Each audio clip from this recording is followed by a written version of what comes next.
On va ouvrir sans plus tarder la parole de Dieu et le Seigneur a mis sur mon cœur ce thème de vous parler d'une église en bonne santé parce que je crois que c'est important que vous et moi, on soit déjà nous-mêmes en bonne santé, mais que aussi l'église elle-même soit en bonne santé. Amen. Alors on va commencer avec ce texte de l'apôtre Paul qui écrit aux Galates et il va dire ceci: vous couriez bien.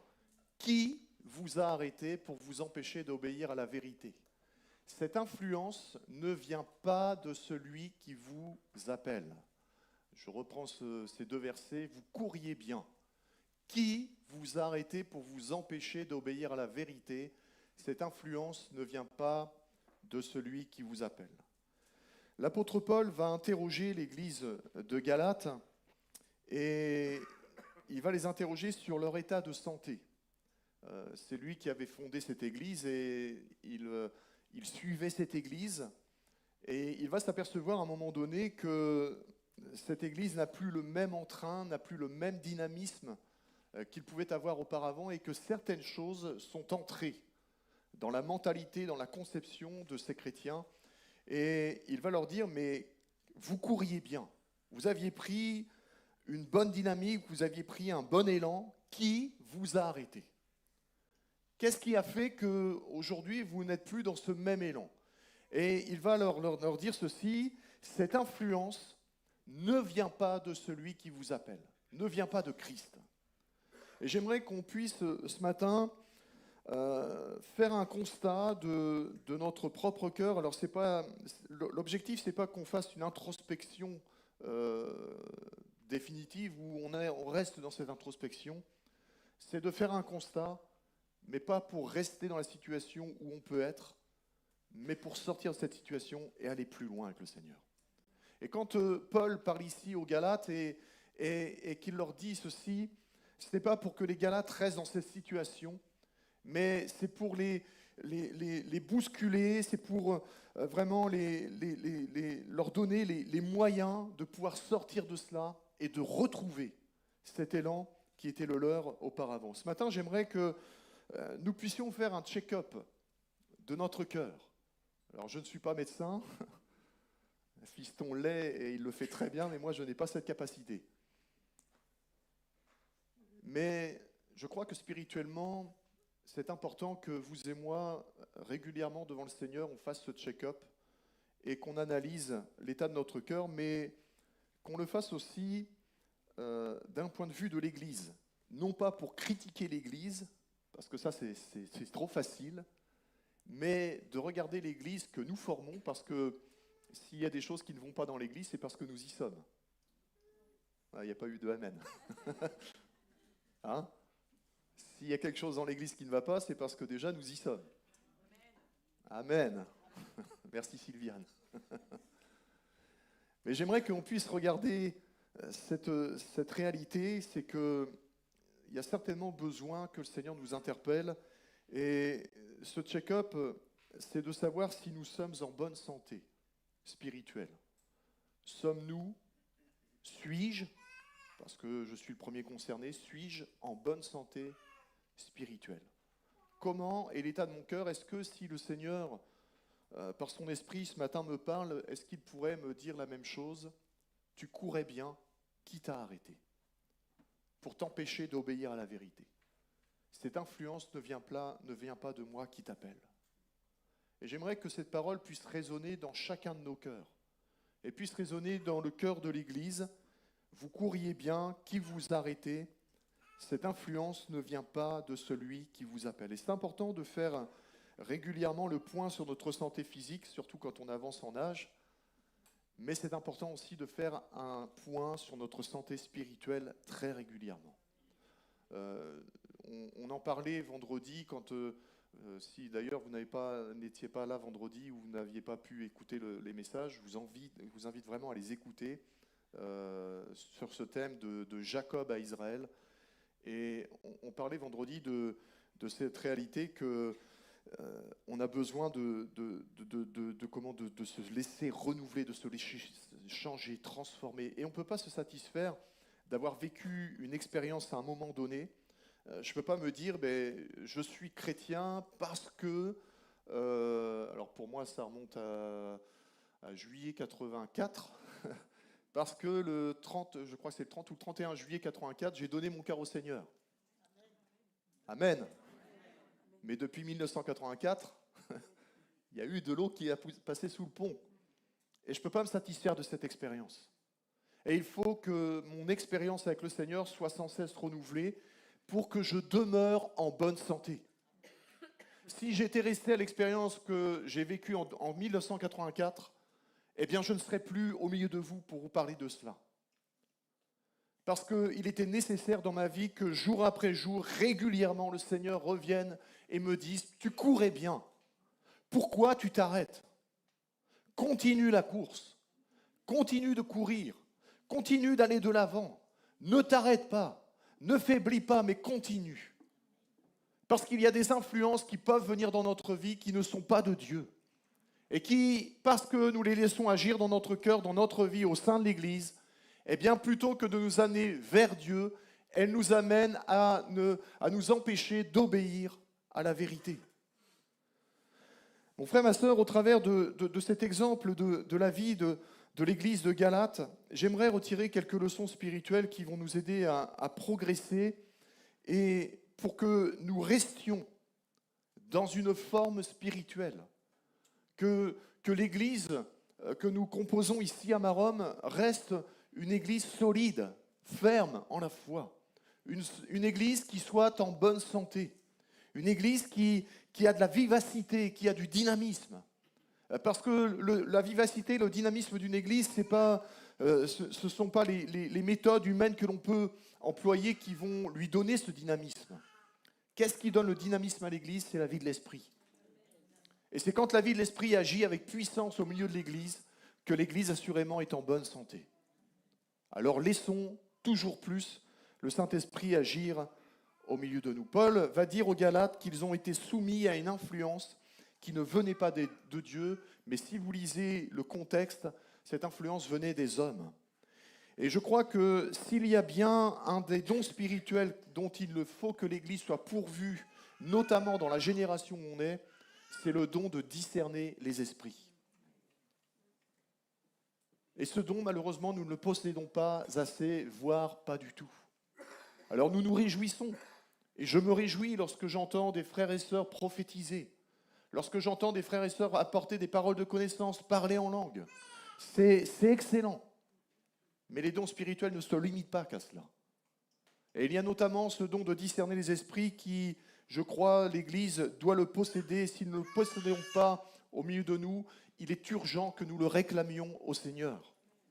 Parce que c'est ce qui a permis à l'apôtre Paul de discerner cette influence qui ne venait pas de Dieu.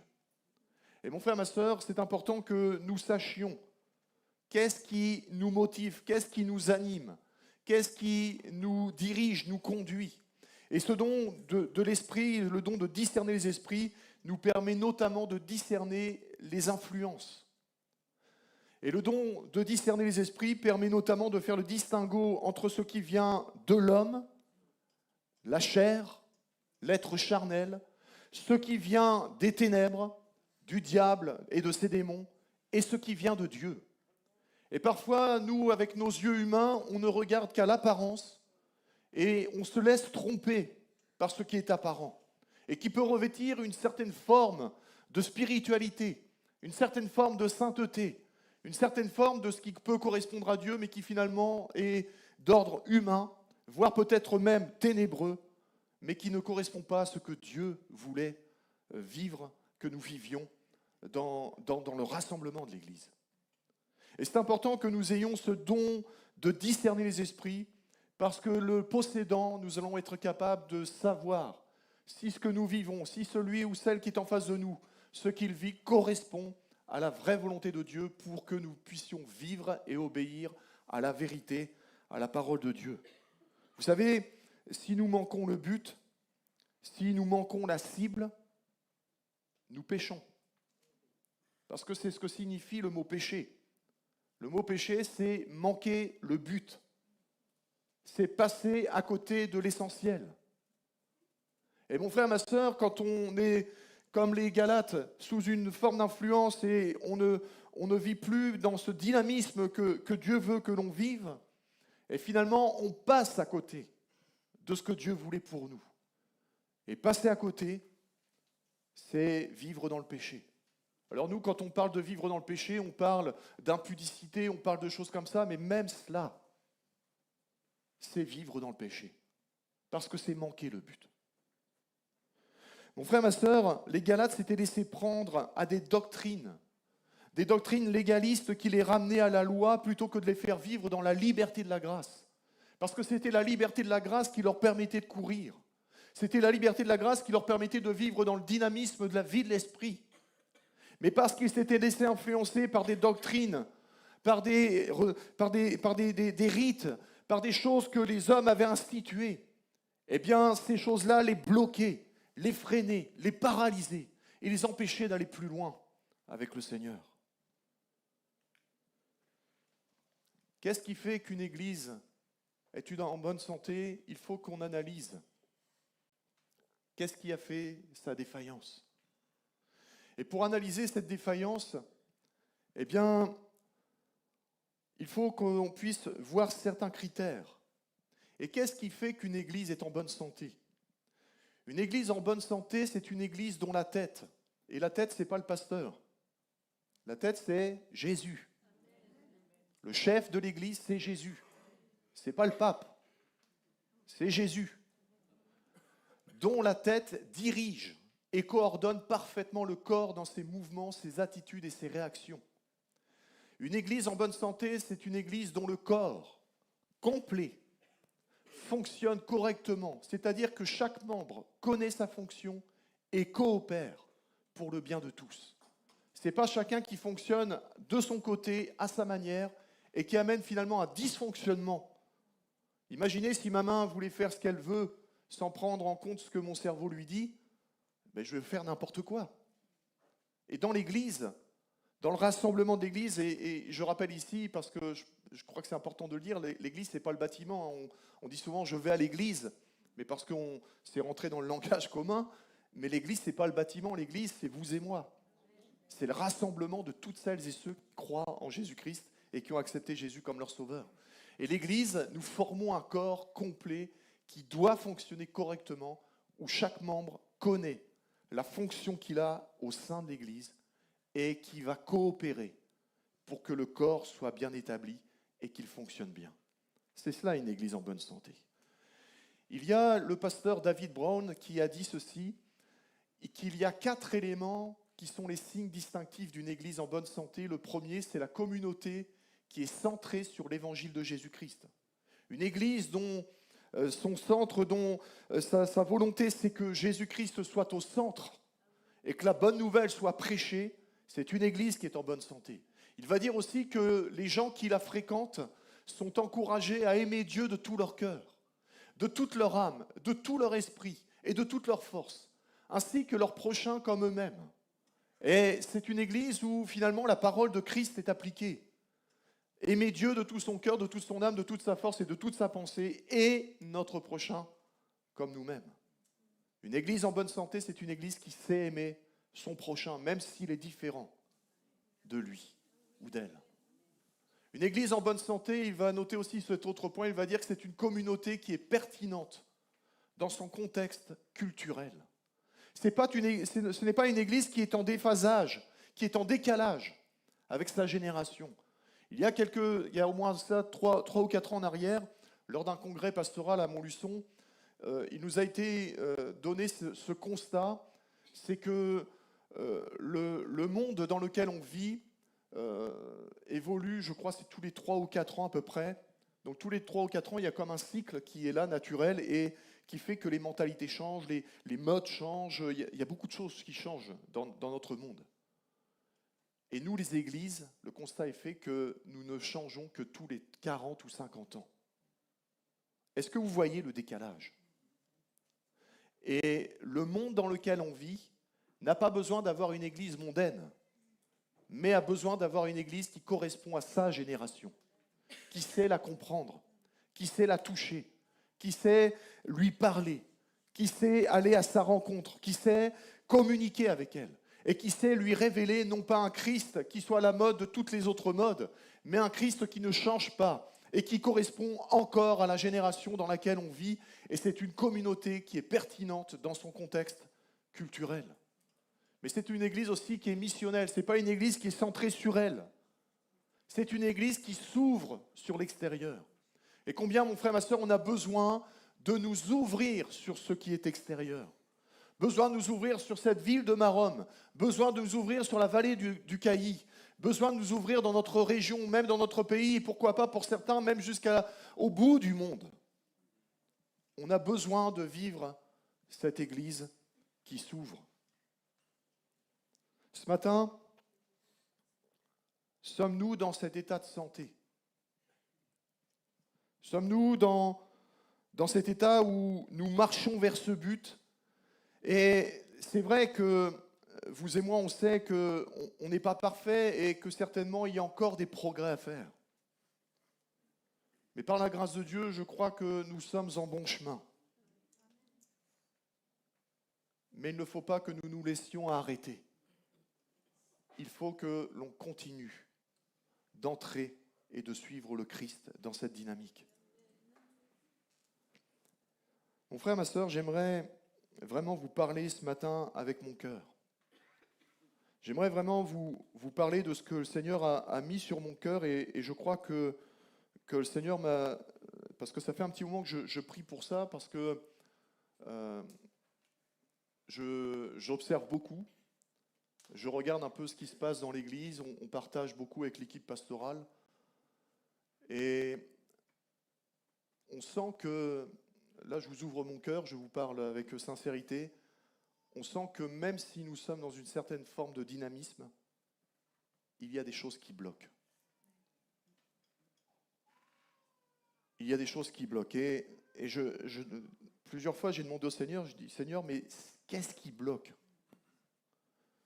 Alors, je n'ai pas eu forcément une pleine révélation de peut-être tout ce qui bloque, mais je crois que le Seigneur m'a donné au moins une clé, une des clés de compréhension pour l'Église de Maromme quant à sa santé spirituelle.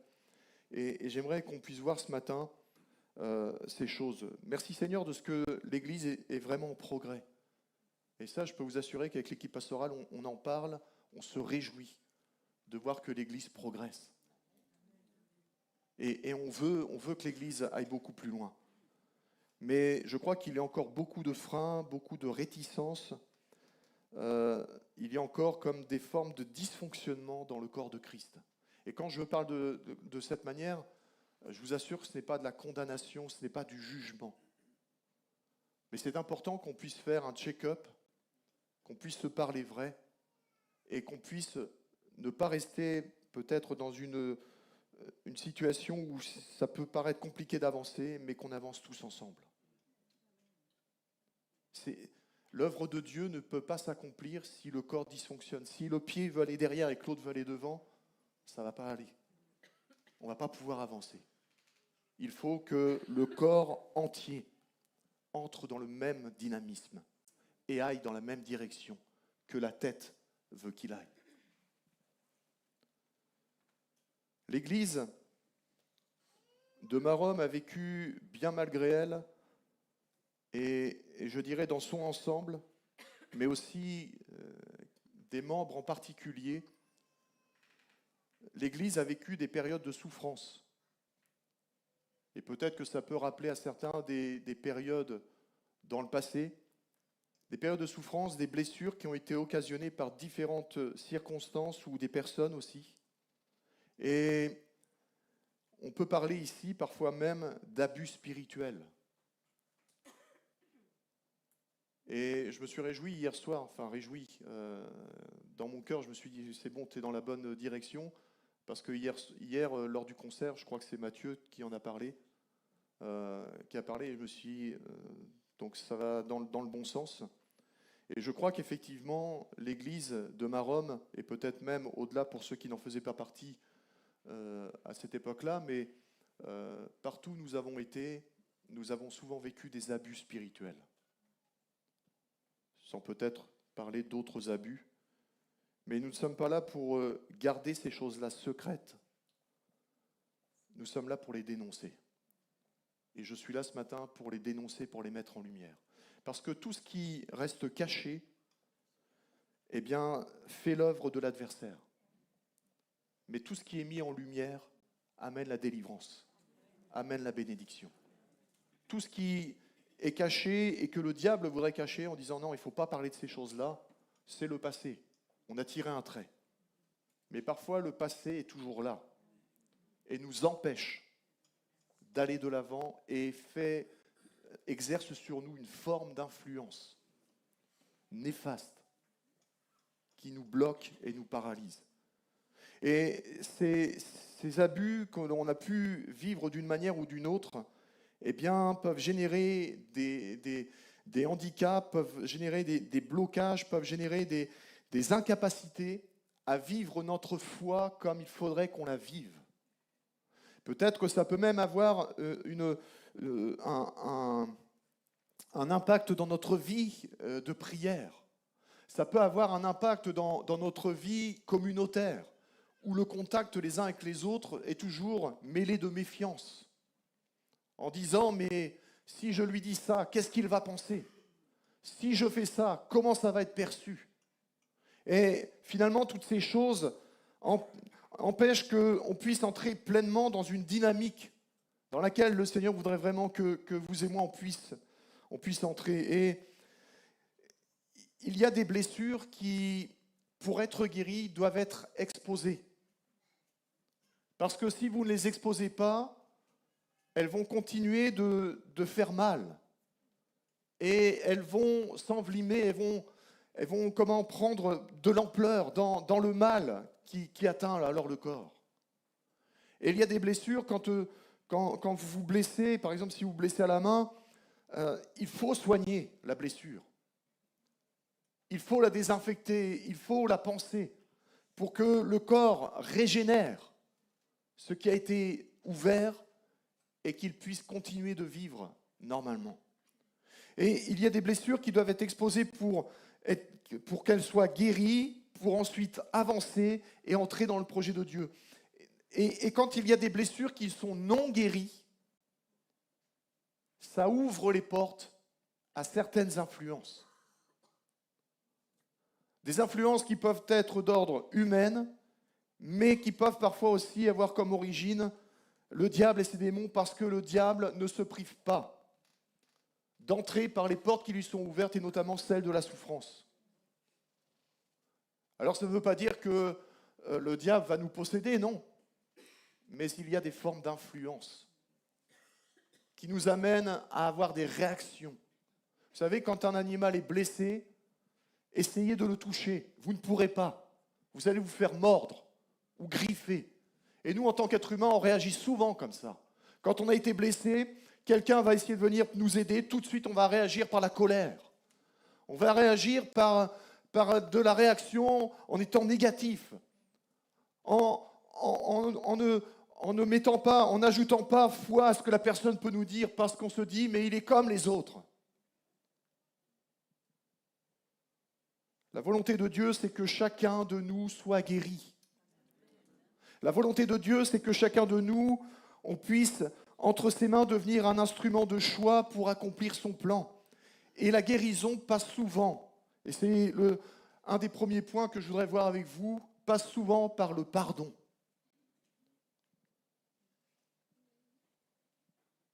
Ce qui est impossible peut devenir possible.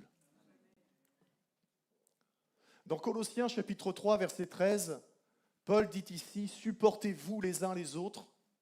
Oh là, qu'est-ce que c'est que ça? Supportez-vous les uns les autres. Et s'il a un sujet de se plaindre de l'autre, ça n'arrive jamais ici à Maronne. Pardonnez-vous réciproquement. De même que Christ vous a pardonné, pardonnez-vous aussi. Moi, ce verset m'a souvent fait du bien et m'a souvent aidé dans le domaine du pardon. Parce que je sais tout ce que Christ m'a pardonné. Je connais la hauteur, la dimension de mon péché. Et je sais que Dieu m'a grandement pardonné. Et s'il m'a pardonné à cette mesure, eh bien moi aussi je suis appelé à pardonner. Alors, est-ce que c'est facile de pardonner? Vous ne répondez pas. Non, c'est pas facile.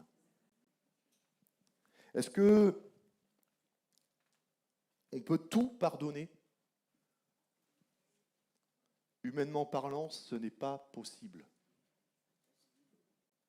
Humainement parlant, il y a des choses qu'on ne pourra pas pardonner. Parce que ça nous a trop atteints, ça nous a trop fait mal. Ça nous a trop touchés en profondeur. Mais cependant, vous savez que vous et moi, on est devenus des fils et des filles du roi des rois, du Seigneur des seigneurs. Nous sommes devenus des enfants du Dieu de pardon. Et parce que nous avons maintenant cette filiation avec le Dieu qui exerce le pardon, eh bien Dieu veut imprimer en nous son caractère de celui qui pardonne, même ce qui n'est pas pardonnable. Dieu a-t-il tout pardonné? Oui. Et pourtant, qu'est-ce que l'humanité lui a fait mal? Moi le premier. Et combien de fois encore je peux lui faire mal? Mais dans sa grâce, la Bible nous dit que quand on confesse nos péchés, Dieu est fidèle et juste pour nous les pardonner. Qu'est-ce que le pardon? Le pardon, j'ai trouvé cette définition que j'ai trouvée vraiment très très bien et qui correspond vraiment à ce que le Seigneur veut qu'on vive. Le pardon, c'est un processus intérieur où le divin est souvent nécessaire pour changer le mal en bien. Le pardon doit être sincère et libre, pas forcé, afin de permettre de se libérer des blessures passées ou de renforcer ses liens avec les autres. Le pardon, c'est cela. Le pardon, c'est savoir revenir dans une position que l'on avait abandonnée. Pas forcément revenir vers les personnes qui nous ont blessés, mais revenir dans une position qui était la nôtre avant que l'on soit blessé. C'est le président Nelson Mandela qui a dit ceci: le pardon libère l'âme, il fait disparaître la peur, c'est pourquoi le pardon est une arme si puissante. Je le répète encore, le pardon libère l'âme, il fait disparaître la peur, c'est pourquoi le pardon est une arme si puissante. Il ne s'agit pas, mon frère, ma sœur, d'oublier, ni de tout excuser. Et le pardon n'oublie pas, le pardon n'excuse pas. Mais le pardon libère. Et quand on entre dans une démarche de pardon, il n'est pas forcément question automatiquement de renouer avec une relation qui a été toxique pour nous. Une relation qui a été blessante pour nous. Mais le pardon va nous permettre de reconnaître qu'il y a une souffrance dont la plupart du temps nous avons été victimes, mais que cette souffrance ne doit pas nous emprisonner, ne doit pas nous empêcher d'aller plus loin, ne doit pas nous empêcher de vivre. Mais que cette souffrance, si elle est là bien présente, qu'elle a été générée soit par l'offense, soit par l'offenseur, eh bien, d'amener cette souffrance au pied du Seigneur et de le laisser gérer. Cette souffrance que nous-mêmes, nous n'arrivons pas à gérer. Et quand j'entre dans la démarche de pardon, finalement, j'entre au contact de Dieu lui-même, qui est le Dieu du pardon, et je lui expose ce qu'est ma souffrance, pour lui demander de venir me faire grâce, pour que je sois en capacité de pardonner, peut-être ce que naturellement je ne pardonnerai pas, mais que Dieu, dans sa grâce et dans son amour, va me permettre d'avoir un changement qui va se faire dans mon cœur, pour que je ne sois plus prisonnier de cette souffrance, mais que j'en sois libéré. Vous savez, là, je ne sais pas si vous voyez, mais j'ai des cicatrices sur les mains, parce que j'ai été opéré. Aujourd'hui, j'ai le souvenir qu'effectivement, j'ai été opéré, mais je n'ai plus la douleur. Et le pardon fait le même travail. Ça ne fait pas de nous des personnes amnésiques, mais ça fait des personnes qui ne souffrent plus et qui peuvent vivre normalement. Même si j'ai des cicatrices, je peux vivre normalement. Et je n'ai plus la douleur de ce qui a provoqué ces cicatrices. Dans cette démarche spirituelle, il faut que vous et moi, on soit conscients que Dieu est un Dieu de justice et de paix. Et que Dieu fera toujours justice à toutes celles et ceux qui se confient en lui. Si nous, humainement parlant, nous ne pouvons pas faire forcément justice par rapport à des injustices qu'on a pu vivre, Dieu, lui, est capable de le faire. Et il vaut mieux laisser cela à Dieu, parce qu'il sait bien le faire. Quand le pardon a été accordé, on peut en garder le souvenir, mais on n'aura plus cette souffrance. Et il y a 3 mots avec lesquels je voudrais qu'on puisse prendre conscience ce matin, 3 mots dont l'église de Galate était certainement atteinte à cause de ces influences qui l'avaient arrêté et qui l'empêchaient d'obéir à la vérité. J'aimerais qu'on puisse voir ces 3 mots maintenant, et le premier de ces mots, c'est celui d'être guéri de la paralysie. Comment c'est compliqué quand on est couché, qu'on ne peut pas se lever. Être guéri de la paralysie. Dans le livre des Psaumes, au chapitre 137, on lit ces 2 versets. « Ô Jérusalem, si jamais je t'oublie, eh bien que ma main droite se paralyse. Si je cesse de penser à toi, si je ne fais pas de toi ma suprême joie, eh bien que ma langue se colle à mon palais. » Et on reviendra sur le verset 6 après. Guérir de la paralysie. Nous n'évaluons pas toujours les conséquences que peuvent avoir de mauvaises influences dans l'Église. Et ces mauvaises influences qu'elles peuvent avoir aussi comme conséquences sur les personnes, mais aussi dans le temps. Et il y a parfois des influences spirituelles qui sont longues dans le temps à agir.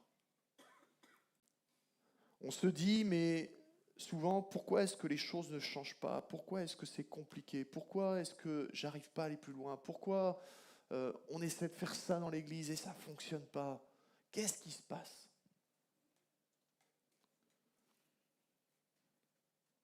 Et je crois tout simplement c'est parce que le but a été manqué.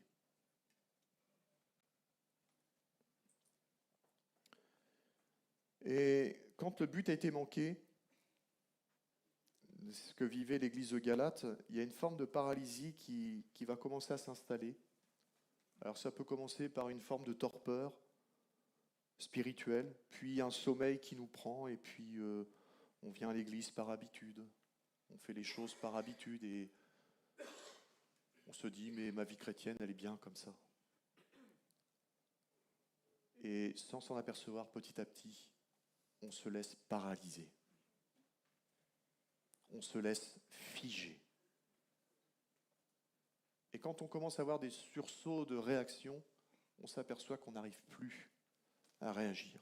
On n'arrive plus à vivre comme nous pouvions vivre auparavant. Il est important que Jésus vienne nous toucher pour que ce qui est mort puisse reprendre vie.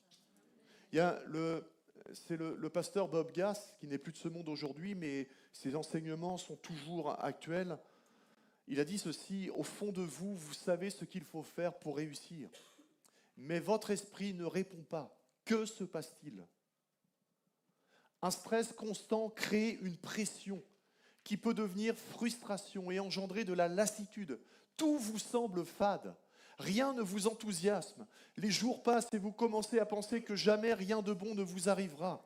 Tant que votre esprit n'est pas libéré, c'est comme si vous viviez en prison. Et ça, c'est la réalité quand on vit une paralysie spirituelle. Et peut-être qu'il y en a au milieu de nous qui vivent cette réalité. On se dit, oui, c'était bien avant, mais aujourd'hui, j'y arrive plus. J'arrive plus à avancer. Et littéralement, quand il est parlé de paralysie, Dans le texte qu'on a lu, il est parlé d'un flétrissement. Quelque chose qui se flétrit, qui n'a plus de force, qui n'a plus la capacité de faire ce qu'il pouvait faire auparavant. Et vous et moi, on sait que, par exemple, quand quelqu'un est alité, et s'il est alité trop longtemps, ses muscles se ramollissent et il n'a plus ensuite la force de pouvoir être comme il faisait auparavant. Je crois que le temps est venu d'exposer au Saint-Esprit. Le temps est venu d'exposer tout ce qui est flétri, tout ce qui est devenu peut-être sans vie, paralysé, pour que nous reprenions tous ensemble la marche, pour que le corps de Christ ensemble avance et qu'il n'y ait pas certains avec la jambe qui traînent parce qu'ils sont paralysés. Mais Christ, je le crois, veut toucher ces formes de paralysie, veut toucher les corps qui sont malades. Alors oui, ça a lieu dans ce qui est physique, mais ça peut avoir aussi lieu dans ce qui est moral et spirituel. Et Dieu a cette capacité de changer le mal en bien. Il y a un deuxième mal que l'on peut trouver et que l'Église peut vivre quand elle est sous mauvaise influence. C'est quand on devient des gens qui sont atteints par le mutisme, qui n'arrivent plus à parler. Et on a besoin d'être guéris, mon frère, ma sœur, du mutisme. Je reprends ce texte du livre des Psaumes et on lit le verset 6. Il va dire « Si je cesse de penser à toi, si je ne fais pas de toi ma suprême joie, eh bien, que ma langue se colle à mon palais. » J'ai pensé à faire ça et puis je me suis dit « Non, tu vas pas leur faire ça. » Mais finalement, si, je vais vous le faire faire. Essayez de coller votre langue au palais. Et essayez de parler maintenant. C'est impossible. C'est impossible. Je ne fais pas ça pour me moquer, hein. Mais c'est impossible. C'est impossible de pouvoir parler quand la langue se colle au palais. Et l'expression du psalmiste est forte. Si je cesse de penser à toi, si je ne fais pas de toi ma suprême joie, que ma langue se colle au palais. Et je deviens incapable de pouvoir prier, incapable de pouvoir louer le Seigneur, incapable de pouvoir m'exprimer. Et quand notre langue est positionnée de cette manière, même si vous ouvrez grand la bouche, vous allez faire sortir des sons, mais des sons qui seront pas compris par les autres. Des sons qui ne veulent rien dire. Et qui vont être compliqués à comprendre, à entendre. Et quand on vit de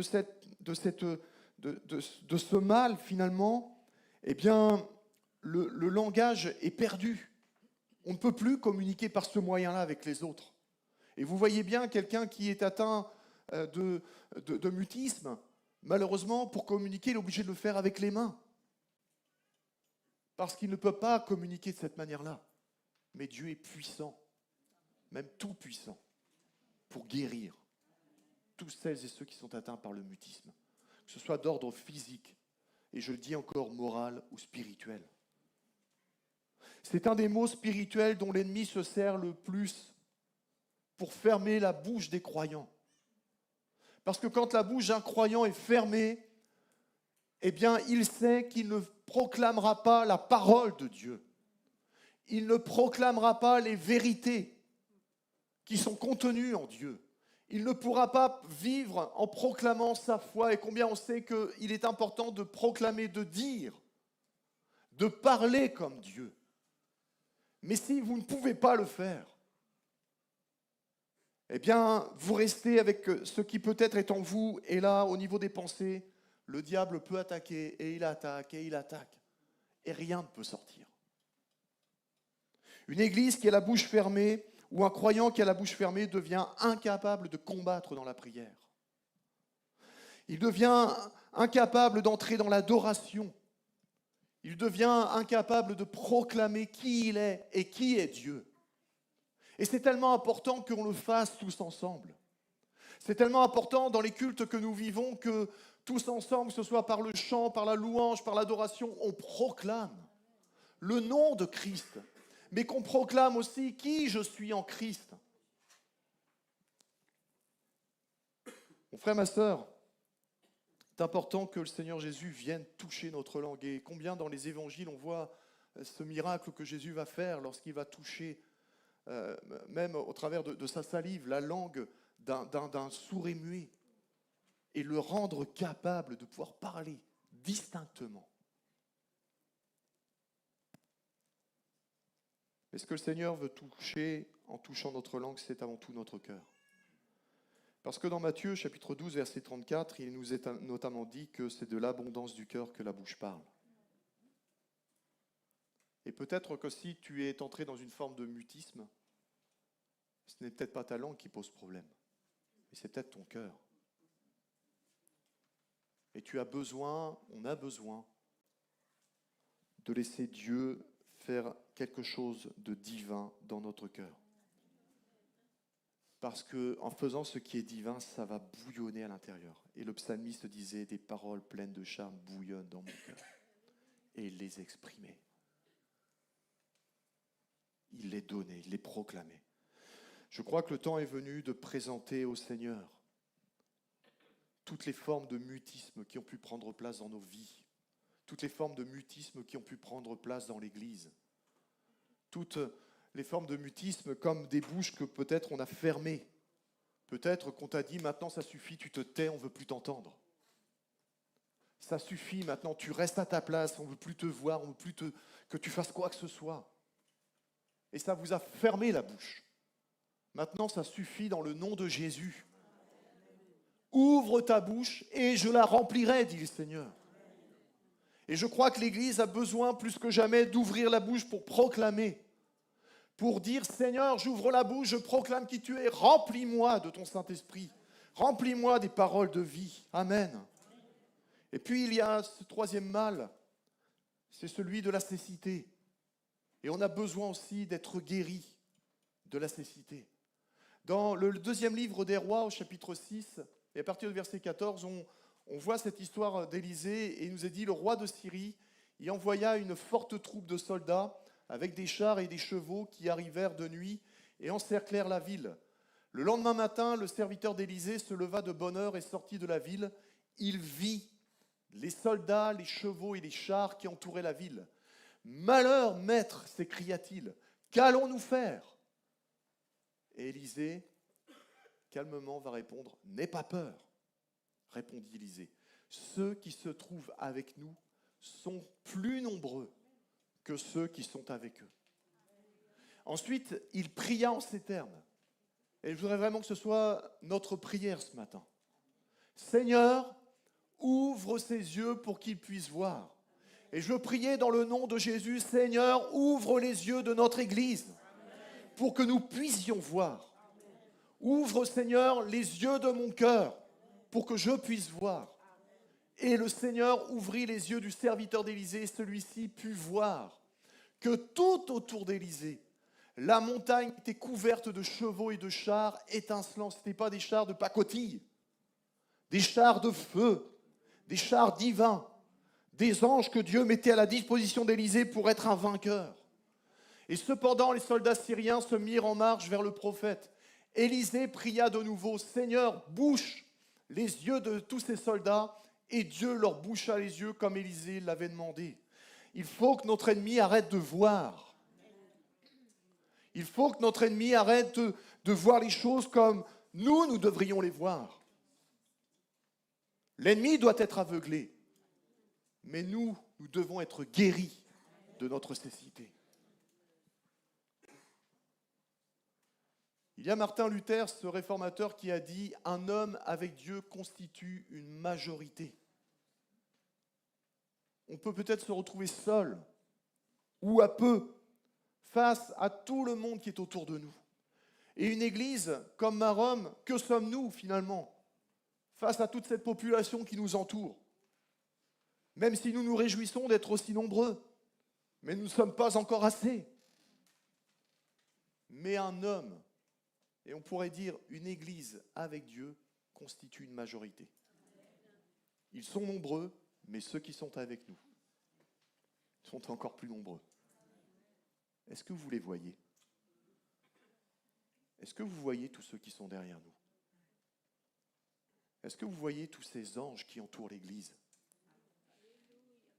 Est-ce que vous voyez toutes ces principautés qui sont sous les ordres de Dieu et que Dieu déploie pour garder, pour protéger chacun de ses enfants? Est-ce que vous voyez cela, mon frère, ma sœur?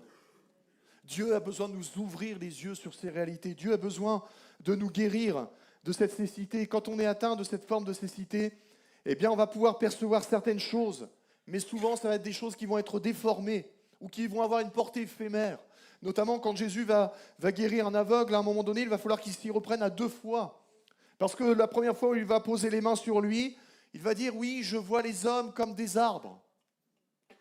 Mais ce n'est pas la réalité. Et il va falloir que Jésus prie à nouveau pour lui. Et là, il nous est dit qu'il va voir distinctement. Et l'Église a besoin de voir distinctement. Pas de voir au travers du filtre du pasteur. Et merci Seigneur de ce que Dieu permet que nous puissions être des aides pour l'Église. Mais chacun doit avoir une vision claire de la volonté de Dieu. Chacun doit pouvoir se fier à ce que Dieu lui dit.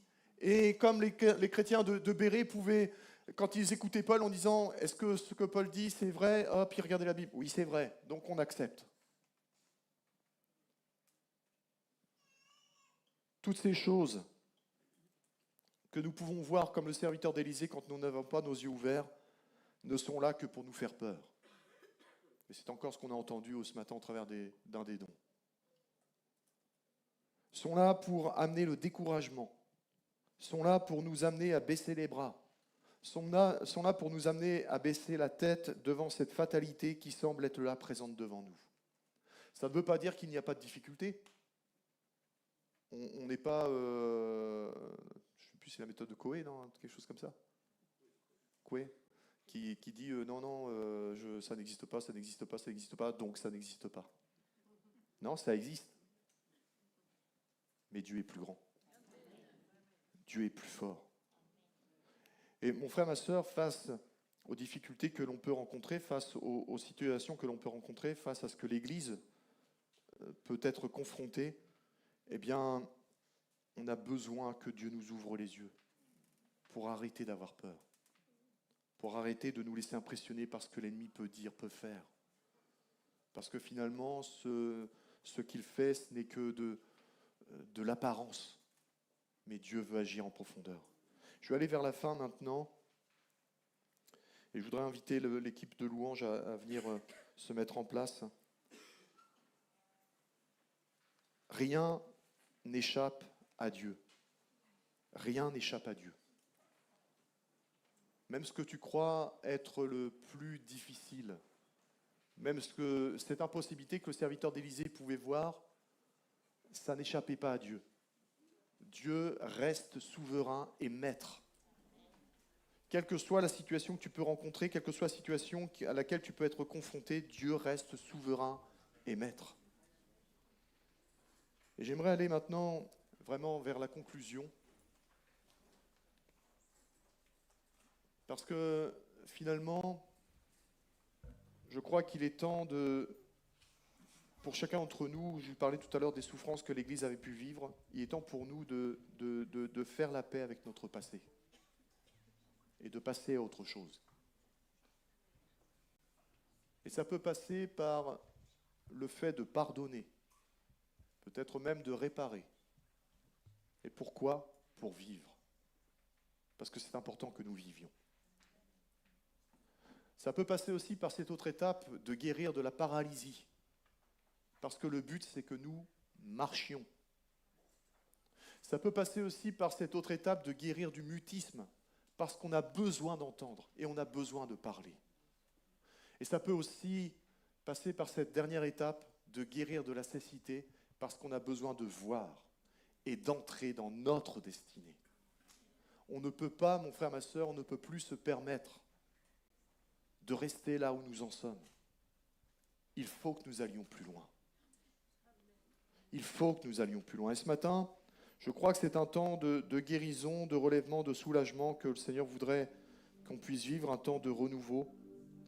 Et le Seigneur est là vraiment par son esprit, et il agit, je le crois, au milieu de nous.